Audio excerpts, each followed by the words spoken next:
اور اللہ تعالیٰ کی وحدانیت کا اعتقاد رکھیں، اس کی ذات اور صفات کا اعتقاد رکھیں کہ اس کی ذات بھی کامل، صفات بھی کامل ہیں، اور اخلاص کے ساتھ اللہ کی عبادت کریں، بے شیبہ ریا شرکت، خالص عبادت اللہ کی، مخلصین لہ الدین حنفاء، اور حنفاء یعنی تمام باطل سے روح گردانی کر کے حق کی طرف متوجہ رہیں، اللہ کی طرف متوجہ رہیں۔ اور دین اسلام دو امر ہیں، اس میں منحصر ہے، ایک خدمت خالق اور دوسری شفقت علی الخلق۔ یہ دو حصے ہیں، ایک ہے اللہ کی عبادت اور اللہ تعالیٰ کی یعنی عبادت اور خدمت، پیروی اطاعت اللہ کی، اس کے رسول کی، اور دوسرا مخلوق کے ساتھ، کیونکہ بندے کا تعلق، یہ دو تعلق ہیں، ایک بندے کا تعلق اللہ کے ساتھ ہے اور دوسرا تعلق بندے کا مخلوق کے ساتھ ہے۔ تو اللہ تعالی کی اطاعت اور مخلوق پر شفقت، یہ بس دین اسی میں منحصر ہے، اللہ تعالیٰ کی اطاعت اور مخلوق کے اوپر شفقت۔ نبی کریم صلی اللہ علیہ وسلم کی حدیث ہے، قال، آپ صلی اللہ علیہ وسلم نے ارشاد فرمایا، الدین النصیحۃ، 3 بار ارشاد فرمایا، الدین النصیحۃ، دین تو نصیحت ہی ہے۔ صحابہ کرام نے جب یہ سنا، نصیحت خلوص سے ہے، اخلاص، خلوص، خیر خواہی، ارادہ خیر، تو صحابہ کرام نے عرض کی، لمن یا رسول اللہ، کس کے لیے نصیحت، کن کے لیے؟ کہ دین تو نصیحت ہے، تو آپ نے فرمایا للہ ولکتابہ، للہ ولکتابہ، نصیحت اللہ کے لیے اور نصیحت اللہ کے رسول کے لیے، اور فرمایا ولرسولہ، ولکتابہ ولرسولہ، نصیحت اللہ کی کتاب کے لیے اور نصیحت اللہ کے رسول کے لیے۔ اللہ کے لیے نصیحت، اس کا معنی ہے کہ اللہ تعالیٰ کی وحدانیت کا بندہ اعتقاد رکھے اور خالص اسی کے ساتھ تعلق رکھے، ریا شرک سے بچے اور شیبہ ریا سے بچے، شیبہ شرک سے بچے اور اس کی اطاعت کرے، یہ خیر خواہی ہے مخلوق کے ساتھ اللہ کے لیے، کہ اللہ کی وحدانیت کا اعتقاد رکھے اور اس کی طرف متوجہ رہے، والے کتاب ہی، اور اللہ تعالیٰ کی کتاب کے ساتھ، کہ کتاب کے ساتھ اعتقاد رکھے، کتاب اللہ قرآن مجید، اس کی تعظیم کرے، اس کی تلاوت کرے، اور جو کتاب اللہ کے اندر اللہ تعالیٰ نے اور فرمایا ہے، اس کے اوامر ہیں، نواہی ہیں، ان کا امتثال کرے، ان کے اوپر عمل پیرا ہو رہے، کتاب کے ساتھ عمل کرے، اور ولرسولہ، اور ذات پاک مصطفیٰ صلی اللہ علیہ وسلم کے لیے وہ نصیحت کہ رسول پر ایمان لے آئے، اعتقاد رکھے اور تعظیم بجا لائے۔ اسی طرح کتاب کی تعظیم، رسول کی تعظیم، یہ نصیحت اس میں جو للہ ولکتابہ ولرسولہ، اور فرمایا ولأئمۃ المسلمین، اور ائمۃ المسلمین کے لیے نصیحت ارادہ خیر، خلوص، اخلاص کے ساتھ۔ اور ائمہ مسلمین کون ہیں؟ ائمہ مسلمین دو ہیں، ایک امراء ہیں، سلاطین، امراء، اصحاب سلطنت، اصحاب اقتدار، اور دوسرے علماء ہیں۔ اور ان کے ساتھ نصیحت، اس کا کیا معنی ہے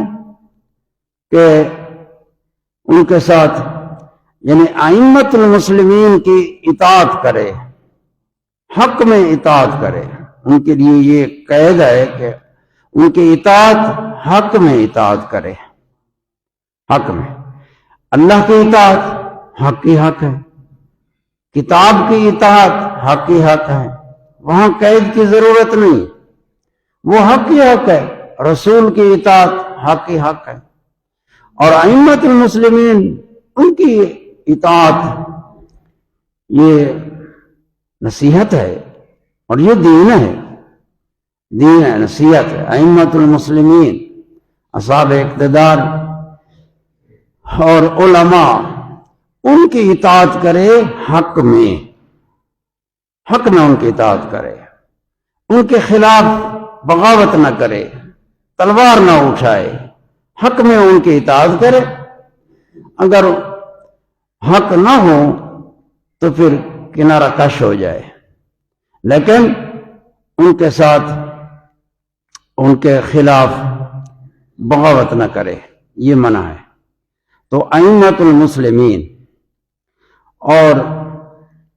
نبی کریم صلی اللہ علیہ وسلم دوسری حدیث ہے، فرمایا قال عن جریر بن عبداللہ قال بایعت رسول اللہ صلی اللہ علیہ وسلم علی اقام الصلاۃ و ایتاء الزکاۃ و نصح لکل مسلمین۔ حضرت جریر بن عبداللہ جو بہت بڑے جلیل القدر صحابی ہیں، حسن صورت اور حسن سیرت، صورت بھی حسین تھی، بہت خوبصورت تھے، نظیر نہیں رکھتے تھے، اور سیرت بھی اعلیٰ سیرت تھی۔ تو آپ فرماتے ہیں میں نے رسول اللہ صلی اللہ علیہ وسلم کی بیعت ہوا، حضور کی بیعت، یہ بیعت ہے۔ تو بیعت ہوا، اور بیعت میں شرائط ہوتے ہیں، یعنی بیعت کس لیے ہوتی ہے؟ اللہ کی اطاعت کے لیے ہوتی ہے، اللہ کے رسول کی اطاعت کے لیے۔ یہ بیعت اقامت صلاۃ کے لیے کہ نماز قائم، حضور کریم صلی اللہ علیہ وسلم میں بیعت ہوا اس شرط پر کہ نماز قائم کروں، علی اقام الصلاۃ، نماز کی اقامت کے لیے کہ نماز قائم کروں، اور زکوٰۃ ادا کروں۔ اور یہ دو شرطیں، اور تیسری شرط والنصح لکل مسلمین، اور ہر مسلمان کے ساتھ میں خیر خواہی کروں۔ یہ شفقت علی الخلق ہے، خیر خواہی۔ نبی کریم صلی اللہ علیہ وسلم کی حدیث، اور یہ جو اقامت صلاۃ ہے، یہ ایمان کے بعد اور سب سے یعنی اعمال کا درجہ ہے، ایمان کے بعد اعمال کا رتبہ ہے، اور اعمال کثیر ہیں، اور سب اعمال سے افضل عمل نماز ہے۔ اور نماز جس کی صحیح ہو گئی اس کا باطن بھی صحیح ہو جاتا ہے، نماز صحیح ہو گئی تو اس کے سارے اعمال وہ بھی صحیح ہو جاتے ہیں۔ نماز ایسی اللہ تعالیٰ کی خاص عبادت ہے، اور نماز کا بڑا ذکر ہے، ایمان کے بعد نماز کی اقامت کا ذکر ہے۔ اور زکوٰۃ، نماز تو ہوگی بدنی عبادت ہے، یہ بدن کی زکوٰۃ ہے، اور یہ ایک بندے کا معاملہ ہے، اللہ اور بندے کے درمیان ہے، راز نیاز ہے، اور ایتاء زکوٰۃ، زکوٰۃ کی ادائیگی، یہ مالی عبادت ہے۔ انسان عبادت کرتا ہے اللہ کی اور اپنے بدن کو صرف کرتا ہے اس کی اطاعت میں، اور مالی عبادت، مال کے ساتھ بندے کو بہت زیادہ یعنی تعلق ہے، مال کی محبت ہوتی ہے دل میں، اور یہ محبت کبھی کبھی افراط تک پہنچاتی ہے، زیادتی ہو جاتی ہے، وہ مضر ہے، نقصان دہ ہے۔ تو اسلام میں ایتاء زکوٰۃ، زکوٰۃ ادا کرنا، یہ اس کا علاج ہے تاکہ مال کی زیادہ محبت دل میں نہ ہو، پیدا نہ ہو، اور ایثار ہو، قربانی ہو دوسرے مسلمانوں پر، جو فقراء ہیں، مساکین ہیں، اراملہ، بیوہ عورتیں ہیں، یتیم ہیں، ان کے ساتھ غم خارگی، ایثار اور محبت، تعلق، ائتلاف۔ نبی کریم صلی اللہ علیہ وسلم جب یہ بیان فرماتے تھے محبت کا، تعلق کا، شفقت، مخلوق پر شفقت اور رحم کرنا مسلمانوں پر، تو آپ انگلیوں کو، ہاتھ کی انگلیوں کو انگلی میں دے کے اس طرح تشبیہ کرتے ہیں کہ یہ ائتلاف ہے، اور نصیحت لکل مسلمین، ہر مسلمان کی خیر خواہی کرنا، یہ بہت بڑا اعلیٰ درجہ ہے کہ بندہ ہر مسلمان کے ساتھ تعلق دار ہو، پہچان ہو نہ ہو، اس کے ساتھ ایک محبت کا رشتہ رکھنا اور رحمت کرنا۔ نبی کریم صلی اللہ علیہ وسلم نے ارشاد فرمایا، یہ حدیث ہے حضرت ابی ہریرہ سے، فرمایا عن ابی ہریرہ رضی اللہ تعالی عنہ قال سمعت ابا القاسم الصادق المصدوق۔ حضرت ابو ہریرہ رضی اللہ تعالی عنہ فرماتے ہیں، میں نے سنا ابو القاسم سے، نبی کریم صلی اللہ علیہ وسلم کی کنیت ہے، کنیت عرب میں کنیت کا بڑا ہے کہ کنیت ہوتی ہے، ہمارے لوگوں میں تو نام کے ساتھ کنیت بہت کم ہے، لیکن کنیت کا اعتبار ہے۔ حضور کریم صلی اللہ علیہ وسلم کا نام نامی، اسم گرامی، زمین میں مشہور تر اسم، آپ کے اسماء تو بہت ہیں، نام بہت ہیں آپ کے، ہر نام کی ایک شان ہے، ایک صفت ہے، اور نام آپ کا محمد، آسمانوں میں اشہر نام احمد، اور آپ کی کنیت ہے ابو القاسم، ابو القاسم یہ کنیت ہے، اور ابو القاسم، قاسم آپ کے صاحبزادے تھے، شیر خارگی کے مدت میں وصال ہوا ہے حضرت قاسم کا، نبی پاک صلی اللہ علیہ وسلم کنیت ابو القاسم ہے۔ اور ایک وجہ، دوسری وجہ کہ ابو القاسم اس لیے کہ قاسم معنی قسمت کرنے والا، تقسیم کرنے والا، اور حدیث ہے یہ نبی پاک صلی اللہ علیہ وسلم کی شان میں، انما انا قاسم واللہ یؤتی، میں قاسم ہوں اور اللہ تعالیٰ عطا فرماتا ہے، اللہ تعالیٰ عطا کرتا ہے اور میں تقسیم کرتا ہوں۔ تو یہ کنیت جو ہے اس حدیث سے ماخوذ ہے۔ تو حضور کریم صلی اللہ علیہ وسلم صحابہ کرام کنیت سے یاد کرتے کہ سمعت ابو القاسم، میں نے، حضرت ابو ہریرہ فرماتے ہیں میں نے ابو القاسم سے سنا، جو صادق ہیں، صادق سچے، راست گو، حضور صادق ہیں، اور مصدوق ہیں، سچے کیے ہوئے، تصدیق کیے ہوئے، کہ اللہ نے تصدیق کی، حضور نے جو فرمایا، اللہ نے فرمایا میرا محبوب ہے، یہ جو بولتا ہے سچ ہے، یہ حق ہے۔ جیسے فرمایا کہ جو حضور وما ينطق عن الهوى ان هو الا وحی یوحی، حضور جو بولتے ہیں وہ وحی ہوتی ہے، اللہ کی وحی، وہ حق ہی حق ہے، اللہ تصدیق فرماتا ہے اپنے محبوب کی تو آپ مصدوق ہوئے، اور جبریل تصدیق کرتا ہے، اس لیے آپ کے صفات ابوالقاسم الصادق المصدوق، صادق اور مصدوق حضور کریم صلی اللہ علیہ وسلم کے صفات ہیں۔ فرمایا لا تنظر رحمت الا من شقی، کہ دل سے رحمت، بندے کے دل میں رحمت ہوتی ہے تو حضور نے فرمایا رحمت کھینچی نہیں جاتی مگر بدبخت سے۔ جو بدبخت بندہ ہے، شقی ہے، نعوذ باللہ، اللہ تعالیٰ پناہ دے شقاوت سے، تو شقی آدمی، بدبخت آدمی کے دل سے رحمت نکال دی جاتی ہے۔ تو جس کے دل میں رحمت ہوتی ہے وہ نیک بخت ہوتا ہے، کہ بندے کے دل میں دوسروں کے لیے رحمت ہوتی ہے۔ اور کیونکہ رحمت یہ ایک مہربانی ہے کہ ایک بندہ کمزور پر مہربانی کرتا ہے، اور مہربانی یہ نشان ایمان ہے، ایمان کی نشانی ہے، مہربانی ایمان کی علامات سے ایک نشانی ہے۔ نبی کریم صلی اللہ علیہ وسلم نے ارشاد فرمایا، یہ حضرت عبداللہ بن عمر بن عاص سے روایت ہے، قال رسول اللہ صلی اللہ علیہ وسلم الراحمون، رحمت کرنے والے، یہ شفقت علی الخلق ہے۔ راحمون مانا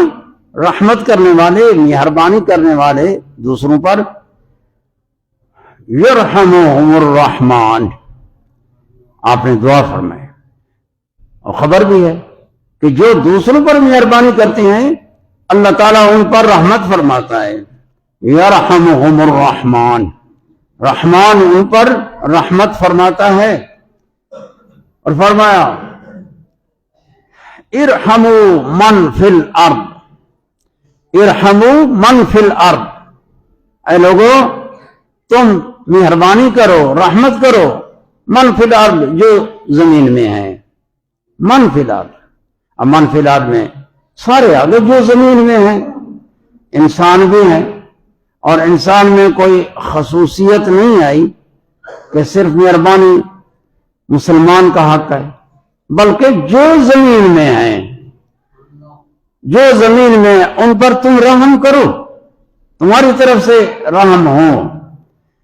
اور حیوانات، دیگر اشیاء جو ما تحت ہیں،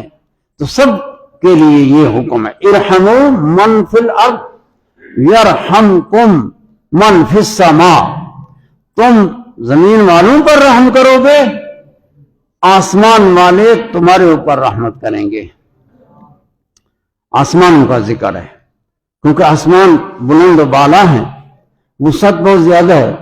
تو یہ کنایا ہوتا ہے اللہ تعالیٰ کی قدرت سے اور اس کی مہربان اور اس کے ملک سے، یہ یعنی اللہ تعالیٰ رحمت کرے گا تمہارے اوپر، تم دوسروں پر رحم کرو گے تو اللہ تعالیٰ تمہارے اوپر، یا من فی السماء، جو آسمانوں میں فرشتے اللہ کے فرشتے تمہارے اوپر رحمت کریں گے۔ نبی کریم صلی اللہ علیہ وسلم نے ارشاد فرمایا من آل جاریتین، جس شخص نے دو بچیوں کی کفالت کی، دو بچیوں کی، دو اس کی بچیاں ہیں، اس کی کفالت کرتا ہے، نان نفقہ، کسوت اور تربیت، دو بچیاں ہیں نادار ہیں، ان کی کفالت کرتا ہے، تو نبی کریم صلی اللہ علیہ وسلم نے ارشاد فرمایا قیامت کے دن میں اور وہ شخص اس طرح ہوں گے، دو انگلیوں کا اشارہ کیا اور دو انگلیاں ملی ہوئی ہیں، یعنی یہ اس طرح وہ بندہ تربیت کرنے والا، خبرگیری کا، دو بچیوں کی، جو دو بچیاں، ان کا نان نفقہ، کسوت، ان کی خبرگیری، ان پر شفقت اور رحمت کرنے والا، وہ میرے ساتھ ہوگا اس طرح قیامت کے میدان میں، جنت میں، یہ ایک شفقت کی بات ہے. یا جیسے فرمایا آنا وقافل الیتیم کہاتین، میں اور یتیم کی کفالت کرنے والا یہ اس طرح آئیں گے اکٹھے قیامت کے دن. یتیم بچے چھوٹے نادار، ان کے ساتھ رحمت، ان پر مہربانی کرنا اور ان کی خبرگیری کرنا، ان کے مال کی حفاظت کرنا، یہ اتنا بڑا اس کا اجر ہے، یہ بہت بڑا کام ہے. اور قرآن مجید میں اراملہ، مساکین اور یتیم، ان کی خبرگیری، ان کے ساتھ مواسات، جیسے کہ یہ ہے ان فطرانہ ہے، فطرانہ مسکین یتیموں کو دو، اپنے پڑوسیوں کو یہ خبرگیری کرو، احسان ان کے ساتھ. تو یہ ہے دین، اور دین نصیحت ہے، اور یہ نصیحت اللہ کے لیے، اللہ کے کتاب کے لیے، رسول کے آمت المسلمین کے لیے اور ائمت المسلمین کے لیے، اور یہ سارا دین اسی میں بند ہے. دین تو دین اسلامی ہے. ان الدین عند اللہ الاسلام، اس کی سربلندی اس لیے ہے کہ ہر عقل والا جب دین کا مطالعہ کرتا ہے تو وہ سمجھ لیتا ہے کہ دین حق ہے، تو بس یہی ہے. اللہ تعالیٰ کے ساتھ تعلق بندے کا، اور دوسرا تعلق ہے مخلوق کے ساتھ. یہ دو تعلق ہیں. تو اللہ کے ساتھ تعلق کہ اللہ کی عبادت، اطاعت، اور مخلوق کے ساتھ تعلق ہے ان کے ساتھ شفقت، رحمت کرنا، اور ان کے ساتھ اچھا برتاؤ اور تعلق کرنا، خاص کر کے پڑوسیوں کے ساتھ جو اقربا ہیں، جو بندے کے قرابت دار ہیں اور پھر پڑوسی ہیں، ان کے بڑے حقوق ہیں. اور بندہ دیکھتا ہے، تأمل کرتا ہے اپنے آپ کے اندر بھی. تو اس دور میں پڑوسیوں کے ساتھ سلوک جو ہے اچھا کم ملتا ہے. حالانکہ پڑوسیوں کے ساتھ حقوق کی بڑی تاکید کی گئی ہے. نبی کریم صلی اللہ علیہ وسلم نے فرمایا کہ جب جبریل آئے، پڑوسیوں کے متعلق ان کے حقوق بیان کیے، اور قرآن مجید میں ان کے حقوق اترے، تو مجھے یہ ڈر پیدا ہوا کہ پڑوسی وراثت میں شریک ہوتا ہے، قریب ہے کہ وراثت میں شریک ہو جائے، لیکن وراثت میں شریک نہیں ہے، لیکن یہ اندازہ کہ اتنا حق رکھتا ہے کہ وراثت میں شریک ہونے کے قریب ہو گیا ہے. تو اس کے ساتھ برتاؤ، اچھا برتاؤ، یتیموں کے ساتھ، مسکینوں کے ساتھ اور بیواؤں کے ساتھ. یہ غم خارگی، رمضان شریف یہ غم خارگی کا مہینہ تھا. آج عید ہے، اللہ تعالیٰ قبول و منظور فرمائے. جو بندے سے ہوا تو اس کی شان کے لائق تو نہیں ہے، لیکن وہ اپنی رحمت سے قبول فرما لیتا ہے اور ثواب عطا فرماتا ہے. اللہ جل شانہ سے دعا کہ اللہ عمل کی توفیق عطا فرمائے. وآخر دعوانا ان الحمد للہ رب العالمین.